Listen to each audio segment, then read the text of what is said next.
Good evening, ladies and gentlemen, and welcome to the 671st edition of the Feuerstein's Fire American Soccer Show. I'm your host, Daniel Feuerstein. I'll give you American perspective, our clubs, leagues, players, national team, and other fabulous moments. Get your daily reading from me and other writers over at Beyond the 90, at beyondthe90.substack.com, and locally of New York Soccer at baddogsports.com. Currently, I'm also with AJMSportsFC.com. So until Mr. Pavlik gets back on his feet, I will return to AJM Sports FC. So as we get ready for this summer of soccer, and then currently we have World Cup qualifying going on today, and that is, of course, we have some scores that have just happened today. I won't have those scores currently on my screen right now, but I will look it up real quickly. Earlier today in CONCACAF, Dominica defeated British Virgin Islands 3-0. Montserrat defeats Belize 1-0. Barbados and Aruba with a 1-1 draw. We have St. Vincent Grenadines currently going on at halftime, leading 2-0 against Anguilla. We have Bermuda at halftime, leading Cayman Islands 0-0. And also at halftime, Grenada, hosting Bahamas, Grenada leading their match 2-0. And of course, we'll get more matches this coming Friday, June the 6th, as I'm looking at it on my screen right now. I know it's not on your screen at the moment, but it should be a lot of fun with these matches. And we have another round of 6 games. Antigua and Barbuda hosting Cuba. We have Suriname hosting Puerto Rico. We have Trinidad and Tobago hosting St. Kitts and Nevis. We have Curacao hosting St. Lucia, Guatemala hosting Dominican Republic, and Nicaragua hosting Guyana. So there you have it for these games that are being played right now and this upcoming Friday. And then don't forget, we'll have other games this upcoming on the weekend on Saturday. And then on Tuesday will be the double match watching on Tuesday in all 6 groups in the second round. And then the top 2 winners in each group will advance to the final round of qualification. And of course, there will be a separate draw for that as well. So that should be a lot of fun and excitement. Now, before we get to my guest tonight, there's a matter of something I want to talk to all of you about. And once again, look, when I do this show, it's not just trying to get you to watch this show, to hear what I have to say. Obviously, there are other people that probably have better takes than I do. I won't tell you who not to listen to. If you listen to Alexi Lalas and the State of the Union podcast from Fox Sports, that's fine. If you listen to Eric Winalda and his Unleashed podcast, that's fine. The Call It What You Want podcast with the guys from CBS Sports Golazo Network, Charlie Davies, Tony Miola, Jimmy Conrad. And, of course, you listen to Morning Footy or you watch Morning Footy on CBS Sports Golazo Network, obviously, ESPN FC, Football Americas on ESPN as well. Wherever you listen to your podcasts for soccer, football, whatever have you, they have their opinions and I have mine. And my opinion is this, of course, that, this comes up every once in a while, probably more towards the international windows than ever before, because for some of you, maybe all of you, I don't know if it's all of you, but from what I've seen myself personally is this.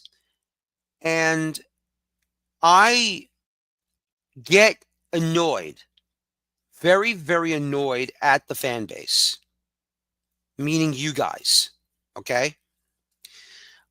I personally get annoyed when some of you don't go forward. You continue to look back. And it's not just what you do on, when you support the U.S. men's national team.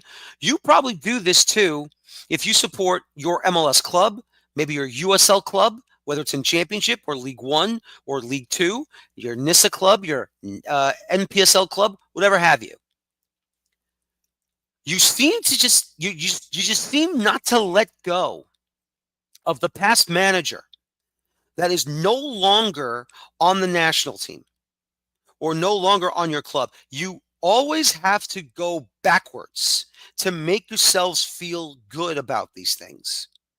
Okay? And I'm getting sick and tired of this.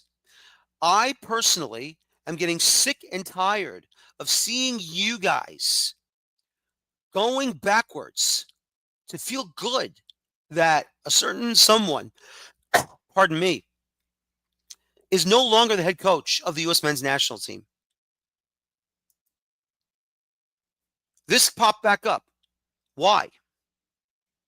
Why did this pop up? Well, just read the top of it. Read the top right there. Read the top. What does it say?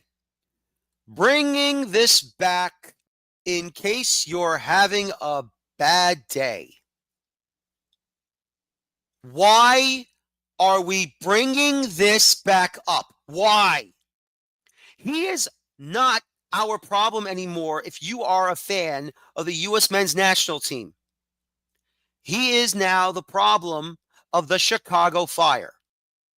So if you are a U.S. men's national team fan and you are going to go backwards and have this on your timeline, on your Twitter feed, do yourself a favor and tell the schmuck no more. No more. This is ridiculous. This is pathetic. This goes to show me, and it shows the rest of the world, why we are a laughingstock when it comes to the support of this fan base for the game in this country. You that keeps bringing back the crap like this. This should not be here. I shouldn't have to bring this back up. I shouldn't even have to talk about this. I shouldn't have to, but I am going to have to because morons like you continue to bring this back up. Why? Tell me why. Who do we have now managing this national team? Mauricio Pochettino. We have Pochettino now. He is the manager of the U.S. men's national team. Okay? We should not have to even spend a single brain cell on Greg Berhalter anymore because he is no longer the manager of the U.S. men's national team. And you keep bringing him back. Why? Tell me why. Why is this happening? Why do you continue to show me and you show the rest of the world how pathetic you are? I'm sorry. That's how I see it. Pathetic. Stupid. Dumbass. Why is even in your brain cells? Why is even a thought? Why?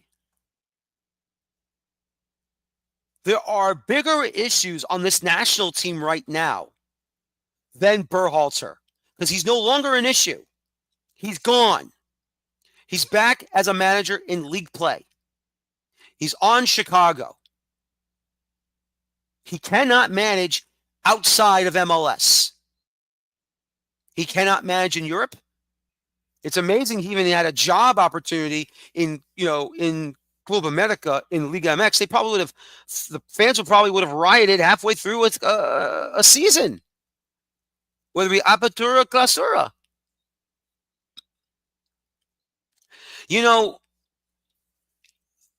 Back in the day, sports fans were knowledgeable. Okay? We have knowledge of this game. But we don't have that anymore. We are no longer knowledgeable sports fans. It doesn't matter what sport it is. It could be the NFL, the NBA, the NHL, Major League Baseball. It can also be a tennis fan. It could be a golf fan. It could be a NASCAR fan. It's a soccer fan now, a football fan now. I mean, for God's sakes, there used to be intelligence in the fan base.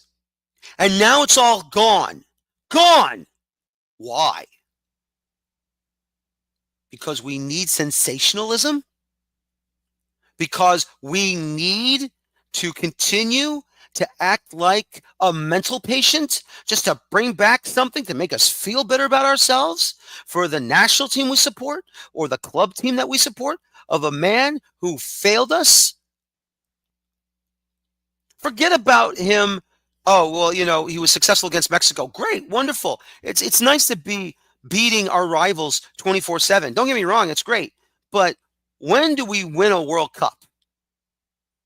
When do we win a major international trophy outside of CONCACAF? When does that happen? When do we move on past the second round of the World Cup? When does that happen? Now, granted, it hasn't happened since the 2002 World Cup when Bruce Arena ran it for the first time. But since then, we've had all these great head coaches, whether it be domestic, foreign, and they've ended in the second round of the World Cup. Now we got more. Now we're going to have an extra round in the World Cup. So it's not going to be basically, 3 group stage matches, second round, quarter, semifinal. It's not going to be 7 games now. It's going to be 8. And you're going to try and get to the final. You got to win 8. And all I'm telling you is this. I'm not asking you not to root for the men's national team. I'm not asking you to do it differently. I'm not saying that. I'm asking you to stop looking backwards for the wrong reasons. The wrong reasons. Look, the only way I look back at a happy time for the national team was what Bruce Arena did in the 2002 World Cup. Beat Portugal 3-2. We had a 1-1 draw against co-host South Korea. Yeah, we had a bad loss against Poland, even though we needed South Korea to beat Portugal to put us into the second round. We beat our rivals Mexico 2-0. Went to the quarterfinals. And the only thing I say about that quarterfinal match is this, is that we should have had a penalty kick attempt. Outside of that, we deserve to lose the game. We were down 1-0. We were losing the game. We should have had a penalty kick attempt. And whatever happened in that penalty kick attempt, we don't know. Because the stupid referee, Hugh Dallas of Scotland, refused to give us the penalty, refused to blow his whistle, refused to point to the spot, and refused to give our American players a penalty. When it was a penalty. Because at that time, that was ball to hand, not hand. That penalty was a handball. He moved his hand toward the ball. That was hand to ball. Not ball to hand, but hand to ball. That should have been a penalty. And that back then, there was no VAR. But at the time, that was the greatest run our men's national team had before the first World Cup in 1930, where they went to the semifinals because there was no quarterfinal round back then. 3 groups of 4. The top 3 group winners and the best second place finisher went to the semifinals. And we lost to Argentina.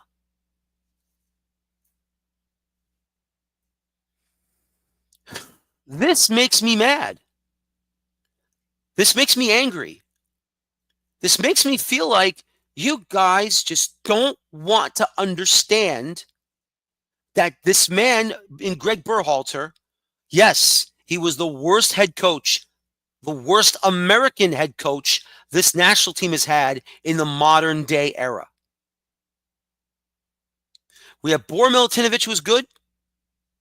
We had Steve Sampson, who was terrible. Bruce Arena, who was fantastic. Bob Bradley, who was okay. We had Jurgen Klinsmann, who was okay. We brought back Bruce Arena, but that was a mixture of Bruce's arrogance and the stupidity of our players for not acting the way they should have. And all I can tell you is this. When Greg Berhalter was brought in, I was like, okay, let's see what he can do. And unfortunately, outside of beating Mexico, unfortunately, he wasn't great.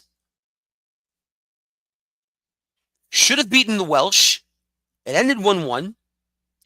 We should have scored and beaten England. That ended in a scoreless draw. We finally beat Iran 1-0, got revenge for 1998, then got demolished by the Dutch. That should have been it. That should have ended right there. It should have ended it right there. But instead, what happened? He came back. We had Anthony Hudson in a temporary role, but then he left. We had B.J. Callahan, the interim to the interim, that I thought was a major mistake, but he proved me wrong. And right now he's doing okay in Nashville. But then it didn't matter because Greg came back anyway, and halfway through this cycle screwed us. Halfway through this window screwed us. And so,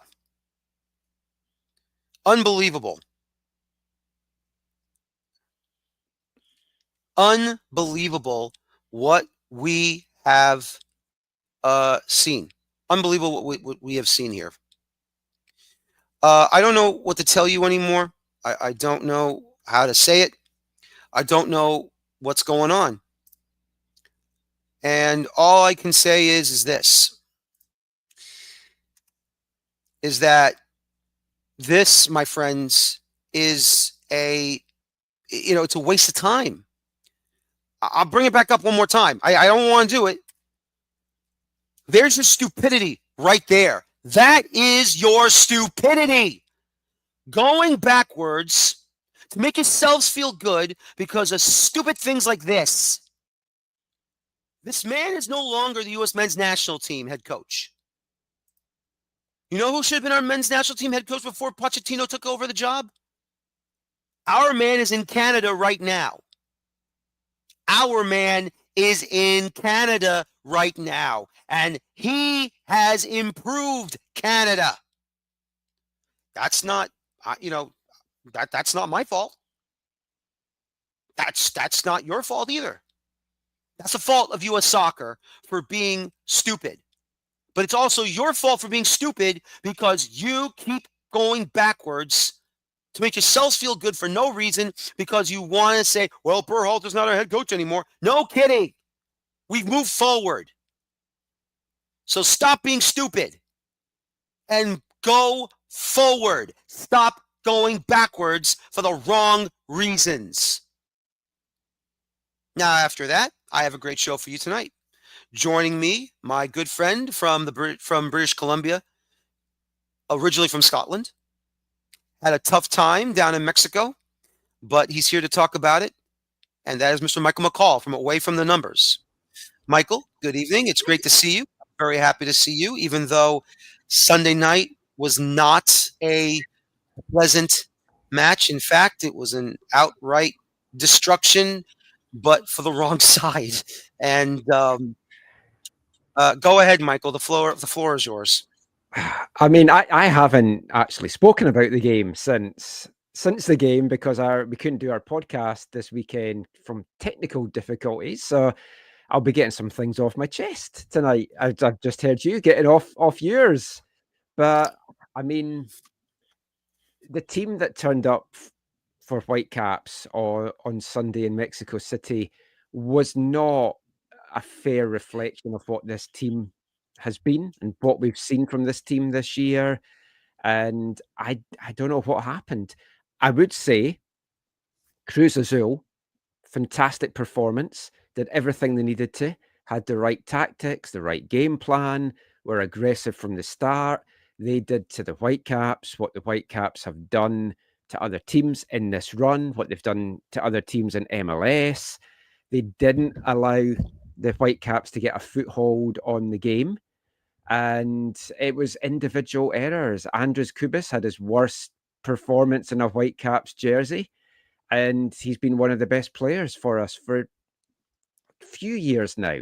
And he couldn't get into the game. Pedro Viti couldn't get into the game. Brian White got no service.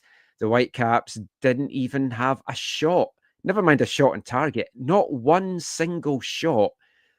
And as bad as the Whitecaps played, so much of that, you have to say, is because Cruz Azul played excellently.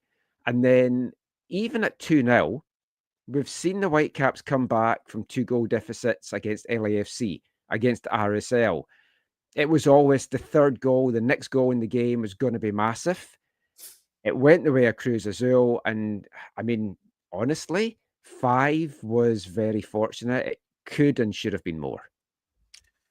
I want to say I'm glad that I have social media, because obviously with Twitter, X, we want to call it, even Blue Sky, I'm glad that I follow One Soccer, because I want to go with what Gareth Wheeler said during halftime and post match. That was put on the Twitter page from Gareth Wheeler. Cruz Azul laid traps, and you could see them. I'm not saying that they were licking their chops, but you could see them waiting for the right time to spring into action. You saw them measuring up the back line when they're about to either collect the ball from either Takaoka or from their teammates on the back line to try and move forward, to try to move the ball up. And they just pounced like a cat, like a puma, and they found a way to just disrupt everything, and then bam, it's in the net. Yeah, I mean, pretty much spot on.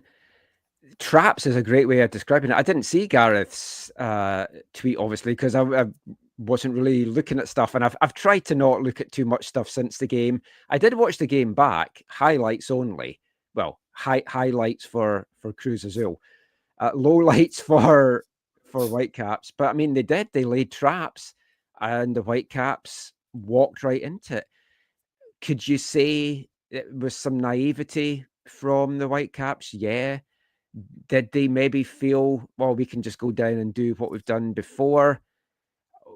I mean, there'll be a lot of post-mortem. The Whitecaps were meant to be back at training today, but they've given them an extra day off, so they'll be back tomorrow now. But I was level with the 18-yard box with where I was sitting in the stadium. So I saw that whole first half play out right in front of me, and they just had the marking and the making of our defense. It's every single player was put under pressure. They didn't all struggle. Like a couple of them sort of stood tall. Ranko Veselinovic, Tristan Blackman were just put under immense pressure. You can question, could they have maybe done a little bit more trying to attack the ball in the box? Takaoka could maybe have done better in a couple of the shots. I think the third goal was offside. None of that would have mattered. It was like, if they hadn't gone in, other goals would have gone in. And I think Cruz Azul just took their foot off the gas a little bit in the second half. The Whitecaps had some possession in the second half, but they just couldn't do anything with it. And it just felt that Cruz Azul had another gear that they could step up anytime they needed to. No, they really did. And, I was down over at Chase Stadium with you and Alexander Gange-Rujic and the rest of the Canadian media, Vancouver media as well. I saw that Whitecaps team handle Messi and his friends, but somehow could not handle what Cruz Azul gave them. Now, were there changes? I mean, we know Sebastian Berhalter was suspended for the final, obviously. And even if he wasn't suspended for the final, I don't think it would have mattered anyway. No.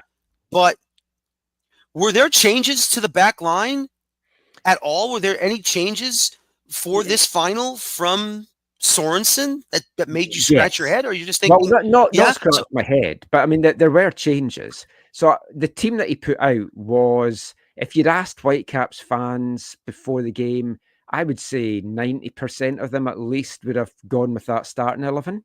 So the only change from the Miami game at Chase, aside from Berhalter, like in the back, Sam Adekugbe came in for Tate Johnson. Now that made sense because Sam's experienced, Canadian international. Tate is very banged up and he's just had a shoulder injury and a wrist injury.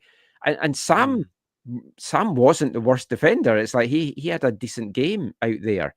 The attacking all seemed to come down the left side. Eddie Aracampo, who's been tremendous all season, was given a torrid time out there. But a lot of it was because the midfielders in front of him were leaving him exposed.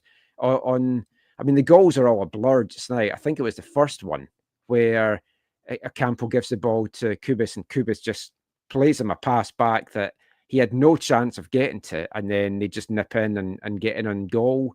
So Acampo was exposed a bit in that. Laborda came on in the second half and was good, but he wasn't being as attacked so much because the game had been put to bed by that point and they were just enjoying themselves. But that was the best Whitecaps 11 I think you would have put out there. I just think the tactics were wrong. They were trying to play out the back the way that they do. It's their style under Sorensen. It's been their MO this year. The short passes, quick interplay. Cruz Azul knew that. So they pounced on all these short passes and Whitecaps turned the ball over time and time again. And this was not the Whitecaps that we've seen. Hopefully it's not the Whitecaps that we're going to see going forward. I am worried there'll be some psychological damage there. It's hard to really put your finger on it. There's other factors come into play as well. Cruz Azul, 13 days rest going into the final. Whitecaps 4. They flew down on Friday, got there late on Friday. So you had a day to get used to the facilities. They had to do media in the morning on Saturday. The pitch was very wet. There'd been a lot of rain. The only positive I take from Sunday was about an hour after the final whistle, a thunderstorm hit, which we knew was in the area. And I'm just glad it came after the game because I did not want that night prolonged any more than it needed to be. Because if that had come during the game, and even if they'd had to finish it the next day or something, that would just have been an absolute disaster. But Yeah, I agree with you. Yeah. the conditions that Cruz Azul were able to handle them way better than the Whitecaps did. The altitude obviously factors into it a little bit as well. Cruz Azul just felt better prepared. I won't say they were more up for it because the Whitecaps were certainly up for it, but they just were not allowing the Whitecaps to play. When you saw the gigantic amount of support from everyone from Vancouver that flew over there, I mean, how happy were you to see that? Well, we knew there was about 700 or 800 making the trip down from a few days before the final. So when you see it there, I mean, it was wonderful. They all had to try and be in the stadium for 4:30. Most did, some didn't, but there was no issues. The Cruz Azul fans were very friendly before. They were very friendly afterwards because obviously their team had won. But it's like it was great to see them. They didn't have anything really to sing about, but they still sang their hearts out. The players came over and acknowledged them at the end. It was great seeing how this cup run has galvanized the fan base. It's galvanized the casual fans. There was 2,500 at a viewing party outside BC Place, which was capacity. And those tickets sold out in minutes. They went so quick. The estimates are like 800 to 1,000 were actually there in the end. And it was just a shame that they witnessed that. I went for a tour to the pyramids just outside Mexico City on Monday, and there was a lot of Whitecaps and Southsiders and guys that I knew were on the same tour as me and on other tours that were there at the same time. So we were all talking about the game. Outside of the result, they all had a great time. They're all proud of what the team's achieved, and they're all worried as to what this means going forward. I mean, I don't want to, bring up the well, I shouldn't say the odds, but the average. But you're 0 for 3 in Canada now, which look, I was really hoping the Whitecaps were the ones that were going to finally get that elusive club championship and bring it back to Canada. Obviously, it did not happen. Were there other members of the Canadian Soccer Association there? Was Jesse Marsh there as the head coach, or no? No. He was at the Whitecaps game on Wednesday against Minnesota. He was at my League One team that I'm involved with. He came to our training on Tuesday night because he's wanting to fact find and just learn all about Canadian soccer and pathways and what the best structure is going to be. He went to a CPL game on the Friday, but with everything that's coming up with the national team, he wasn't there. Victor Montagliani was obviously there. I saw him in one of the boxes, and I don't think anyone from the CSA was down there. Yeah. It would be nice if there was. I mean, once again, it's a club issue. I know it's a club tournament. It's not a national team tournament, but still, though, you would hope that someone from the CSA would be down there to show some support Well, I to mean, the they might have Whitecaps. been, but I mean, the organization on the day was not good, to say the least. I'll be going into a big bit about that on our next podcast that we're recording tonight. So, I mean, I don't know exactly who was there, but it was hard to see anything. I couldn't even find the press box. Oh That's wow. how bad the organization was. Everyone I spoke to had no idea where it was or sent me in a different direction. So in the end, I just picked one of the posh seats, which it's an old stadium. It's a great experience to go there. Would not want to watch the game there every week. It's not the best facilities. It is very old. So I just sat down in what turned out to be a VIP area, and no one moved me. So I just watched the game from there. That's good. They don't want to mess around with the Scotsman, that's for sure. No, I'm just kidding. I'm just kidding. But anyway, obviously the only way outside of the playoffs in MLS, if you can get to either a supporter shield, which the Whitecaps are in the top echelons of the Western Conference right now, I believe, or winning the Canadian Championship, which right now there's a second leg quarterfinal, I believe, against Valor FC. Yeah. Because you're level at 2 at the moment on aggregate. Yeah. Although the first leg, the Whitecaps played a very heavily rotated team. I think there was 10 changes between that game and the next MLS game. So Valor's not a good team. They played their best game I've seen them play in years to get that draw. So the Whitecaps will get through that. And then it's a two-legged semi-final and a one-legged final. Yep. And they should win it again. With the way that they've been playing and with who's left in the competition. Toronto's already knocked out by Montreal. Montreal look like they're in danger of getting knocked out by a Canadian Premier League team. So it could be the Whitecaps and 3 Canadian Premier League teams in the semi-finals, and you'd fancy them to win it. Yeah, absolutely. I have no doubt. Jesper Sorensen so far, I mean, look, this is probably one of his worst losses in his coaching career. I don't know what he's done in the Danish league, but to me, this feels like his worst loss. I felt bad for him because he wanted to go and shake the hand of the Cruz Azul head coach. Well, of course, then again, the players of Cruz Azul thwarted that attempt after they doused their head coach with Gatorade, and he's like, "Nope, that's it. I'm done. I'm not going to do this. I'm done. I'm heading back in." Yeah, I hadn't seen that until later when my co-host in the podcast said, "Did you see what happened to Jesper?" I was like, "No," and then sent me pictures, and it's like, wow. But I mean, like even afterwards, so they brought Jesper Sorensen in for the post game, and the post game was a complete shambles as well. At that point, only 3 of us in the press room. And that was because they weren't letting people in because they said we all had the wrong accreditation. So they brought Jesper in. He just wants to talk and get home by that point. And then they said, "Oh, no, you need to come back in 10 minutes. We're not ready." Then he came back in 10 minutes and they kept him sitting there for another 5 minutes. I mean, he must just have been wondering what was going on. He just wanted out of there by that point. Is this Cruz Azul or is this No, CONCACAF? CONCACAF. It was Oh my utter God. shambles. Oh my God. I mean, by that, your team's just lost heavily.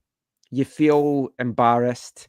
You feel deflated. You're flying home that night. You just want to get to the airport, and you're Yeah. getting messed around like that. And it's, yeah. No, I don't blame him. I mean, to be They fair, should be better than this. yeah, to be fair though, he was like, no, it's okay, it's okay. He's that kind of guy. Um, there's not really much you can say after a game like that. So it'll be interesting when we get to training tomorrow to see. Now that he's had a few days to think about it, I wouldn't imagine he's watched it back. I don't think the Whitecaps can really learn anything from that.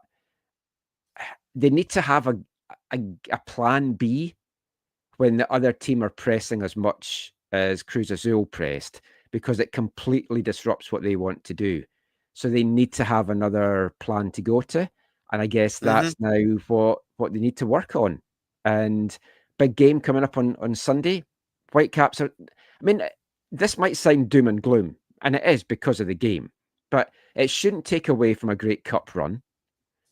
What they've done, they've made everyone believe in this team and love the team. That is fantastic. Sunday was an embarrassment. No getting away from that. Even if they'd managed shots, it would have felt better, but they didn't. So, I mean, to me, no shots in a game, that's an embarrassing performance by any team. They're still top of Yeah. the West. They've Absolutely. two games in Absolutely. hand. They've Sunday against Seattle. Don't expect them to get anything from that. They've 10 players missing, including Ryan Gold, 9 Yeah. on international duty. Why we are playing this window, I have no idea. It's ridiculous. There's 5 matches in MLS this weekend, and 8 of them are Western Conference teams. It baffles me as to why we're playing this game. If I had the answer for you, Michael, if I had the answer for you, I'd be Kreskin. Yeah. I would probably be a billionaire by now. Jesper Sorensen is not happy that they're playing in No, this window. Because on the no, one I don't hand, blame him. it's great. It shows how well your players have been doing because you're getting the international call-ups. Sebastian Berhalter, just listen to you talking about his dad there. And it's like, Sebastian's done well. He's got this call-up. I'm proud for him. Tate Johnson's away with the US under-20s. It's his first ever call-up to an American team. Mm, That's the reward you want for your players. But it's not a good exactly. thing if you play in MLS because they then play through these dates. And I it's know. not that it's a throwaway game against Sporting Kansas City or a team in the East that if you drop points, it's fine. You're playing a team that if they win, they're 2 points behind you. And then all of a sudden you're looking over your shoulder.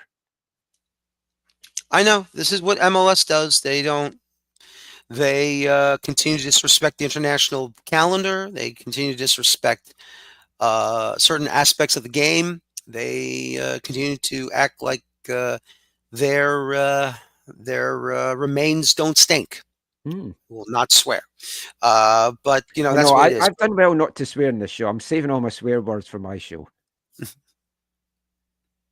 Thank you. I appreciate it. I usually give my guests I usually give my guests a little bit of a leeway here, but it's okay. Thank you very much. I appreciate it. What else I was going to say? Um, I think this is the first time that I think Vancouver began in the first round here, I think. Yep, Saprissa. Yeah, Saprissa.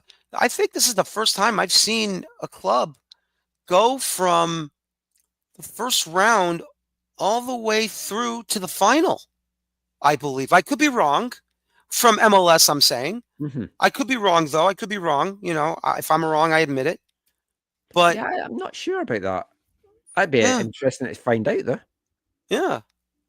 Ever since they made this change, Mm-hmm. it's only been what the second. This is the second iteration of it, I think. Yeah, and I Yeah, still think they should call it Because Columbus started in the round of 16. That's why. yes because they were MLS champs. So now Yes. we're now the second ranked team in CONCACAF, so Yes. that should make for if we get in next year a better draw because I mean, they beat Saprissa, former champions. They've Yes, beat right. two Liga MX powerhouses in Pumas Exactly. and Monterrey. And They Monterrey, you actually beat Monterrey because they won back-to-back Champions League victories as well, because mm, they beat Real Salt Lake. Actually, three in a row, because they beat Real Salt Lake, then they beat Santos Laguna twice. mm. So I Yeah, mean, big teams, and then obviously the star-studded Miami, who's now looking a lot better than they did after we beat them. I mean, I think that was such a shock to them that it's taken them a couple of weeks to kind of recover. But I know. it's worryingly for the rest of MLS, it seems to have lit a fire under Miami now. Well, they got all these tournaments to play in. They got the Mm, Champions Cup. They got the FIFA Club World Cup, which many have said they were given that opportunity to. They didn't really win it. You're supposed to win the championship, and just because you win the Supporter Shield, that doesn't mean you automatically should have gotten that spot. But then again, who knows? Whatever. yeah. I But mean, I have mixed feelings on that because the Supporters' Shield should be valued a lot more because I of the agree. fact that I'm not a playoff person. I enjoy them when they come around. I like regular season winners and standings and everything like that. But unless Hmm. you have a completely balanced schedule, then the Supporters' Shield really isn't ideal because the East could be weak one year and then somebody storms that and wins that, or the West can be weak one year and vice versa. The teams haven't played each other. So, I mean, I see both sides to it. It should have been the MLS Cup champs, Yeah, but yeah. yeah, that's what it is, unfortunately. But hey, what Although are you going to do? maybe it's good that the Galaxy aren't in it the way that they've been playing. They finally got a win. What happened? I Oh know. my I God. didn't even see the game. Someone messaged me because we were on our flight down at the time, and someone had Yeah, watched it on the flight, and he went, "Did you hear LA Galaxy's won?" It's like, I know. what? I know. It's crazy. How did they won? That's impossible. There's no way they won that Yeah, game. Yep. They won it 2-0 over RSL. So, what are you going to do? That's what it is. It's a yeah. lot of fun. Yeah. Anyway, Michael, I appreciate your time as always. Good luck with the rest of the season. Good luck with the Canadian Championship, second leg quarterfinal. And I believe they'll be back in this competition for 2026. It should be exciting and fun. Can't wait to see what's going to happen. But as always, hope to have you back on the show. And I'll talk to you soon, my friend. You take care. You too, Daniel. Always a pleasure. Always a pleasure. Michael McCall, away from the numbers, over in Vancouver, British Columbia, as the Vancouver Whitecaps unfortunately get demolished 5-0 by Cruz Azul in the CONCACAF Champions Cup final. And we'll see what happens if they do qualify for the next round. So we'll have to wait and see what's going to happen there. Now we're going to review the New York Red Bulls and their two matches last week before their national break came. And they hosted Charlotte FC at Sports Illustrated Stadium in the midweek on May 28th. And look at that, 4-2 victory over Charlotte FC. How about Victor Bogash? He gets the start in the rotation match. And boy, did he look really good. Kyle Duncan delivering a great ball to him along the far side. And just how he got a foot on it, I don't know, but surprised the hell out of me. I did not expect him to score that goal. I think he smashed it off the outside of his left foot and somehow beat Kalina to the inside of the front post and at the far side and made it 1-0 in the 14th minute. Kerwin Vargas gets the equalizer in the 26th minute. Now, the original ball was crossed in, and Patrick Ajimang had no idea the ball was coming because the ball bent away from him, but it hit him in the back of his left leg, left heel, and it jutted out into the middle of the area. And Kerwin Vargas just saw the ball right there, wide open. And yeah, he scored. You can't really blame the defense on that one. That's one of those where it was a lucky bounce for Charlotte. Just, give them kudos, say, hey, congratulations, you got the equalizer. Great goal for you guys. That's all you can do. Just move on. That's it. That's all you can really say, and that's all you can really do. But then you had a great goal to make it 2-1 for the Red Bulls, where the corner came from the far side and then deflected away by a Charlotte defender. Wiki Carmona gets to that ball, crossed in the middle to Mohamed Sofo, put himself in great position, jockeying for position himself, and he buried it. Buried that ball off the outside of his right boot, deflects it off the inside the far post and in. 2-1 Red Bulls going into halftime in the 29th minute. And then everything else was going their way. Here comes now subbing in Eric Maxime Choupo-Moting. 68th, 69th minute, he gets fouled.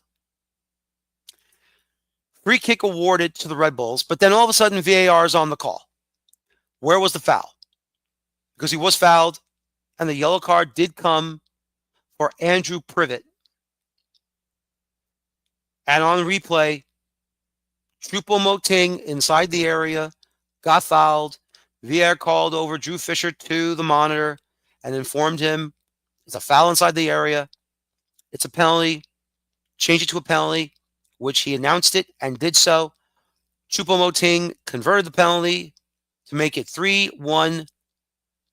And it looked like the Red Bulls were in the driver's seat until Lil Abada made it 3-2 in the 76th minute. It was still Red Bulls. They were still leading, still moving forward until second half stoppage time, where Adelson Malanda takes out Cameron Harper inside the area. Penalty called. He gets booked for it. Choupo-Moting back to the penalty spot, converted his second goal of the match from the penalty spot to make it 4-2. Got his 8th and 9th of the season. And the New York Red Bulls handedly getting the full 3 points to make that final score 4-2. Great match, great play. Just an amazing job by the New York Red Bulls to get the win. Finally, though, back-to-back victories in league play as they hosted Atlanta United and won by a final of 2-0 on May 31st. Now, as you can see, we'll get to that in a moment, because if you see, someone got booked for this match, but there's a red X on it, and we'll get to that in just a moment.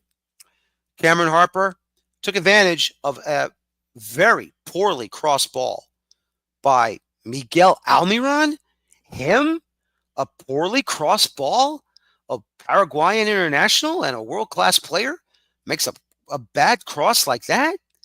That was unbelievable. Cameron Harper took advantage, scored the goal, 1-0 early in the match. And then in the 29th minute, Alexander Hack from behind the midfield stripe crossed that ball to the far side, giving it to Cameron Harper right in front of him. Attacking down the far side, he crossed the ball into the stride and lane of Choupo-Moting, Eric Maxime Choupo-Moting, and all he did was one-time it past he one-timed it past Brad Guzan for the 10th goal of the season. 2-0 Red Bulls. That was it. That was all it was. Nothing more, nothing less. Some bunch of cards here and there. Now, here's the situation that I'm bringing up right now. As you can see, Alexander Hack was booked in the 61st minute, but now there's an X on that yellow card. Now, what happened? Alexander Hack looked like he fouled Jamal Tiari, and he was booked for it. And even he complained he didn't touch him.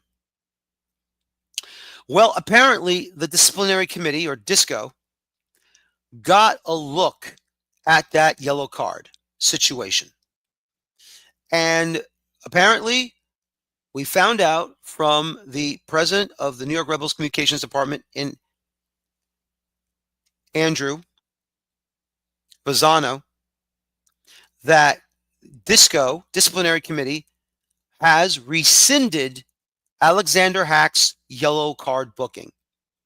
They fined Jamal Tiari for simulation for embellishing the foul. They rescinded the card on Alexander Hack, and they also took away the cautionary points that was also given to Hack as well. So Alexander Hack has one yellow card less. That is why the red X was crossed off or crossed on Alexander Hack's yellow card. Justice served, but if you would have seen what Atlanta United did against FC Cincinnati with Latte Laf did, many are wondering why disciplinary committee has not suspended Latte Laf for that punch to the chest that punctured the lung of the FC Cincinnati player who went down in a heap when he got fouled. So for the New York Red Bulls, first time in a long time, since last year, in the middle of last year, back-to-back league victories. But now, 3 consecutive victories in all competitions, from their Open Cup victory against FC Dallas in the penalty kick shootout to the victory at home to Charlotte FC, and of course their other league victory at home on Saturday against Atlanta United. Back-to-back in league play, 3 in a row in all competitions. And now we're in the international break. And so we are getting ready for these friendlies coming up against Turkey and Switzerland, or shall I say Turkey and Switzerland, this coming Saturday and this coming Tuesday. All games will be on TNT Sports, and then we'll get ready for the group stage of the CONCACAF Gold Cup, which will be seen live on Fox Sports through Fox Sports 1 and Fox Sports National. And don't forget as well, some matches on Fox Sports 2. I want to thank my guest tonight, Michael McCall, from Away From the Numbers in Vancouver, British Columbia, Canada. I want to thank all of you for joining me tonight. I apologize for singling the majority on the Berhalter situation, but the truth is this: grow up, stop bringing his name back, stop bringing a picture of him back, stop it, move forward, think forward, forward thinking, and let us finally have some common sense here. Can we please? Is it possible? Can we do that, please? Please? Can we do it? Thank you. My name is Daniel Feuerstein. Thank you very much for watching me tonight. And as always, please, please, please, please, please enjoy your football. Thank you. Have a good night. Take care. So long. And bye-bye for now. Have a good night, everybody.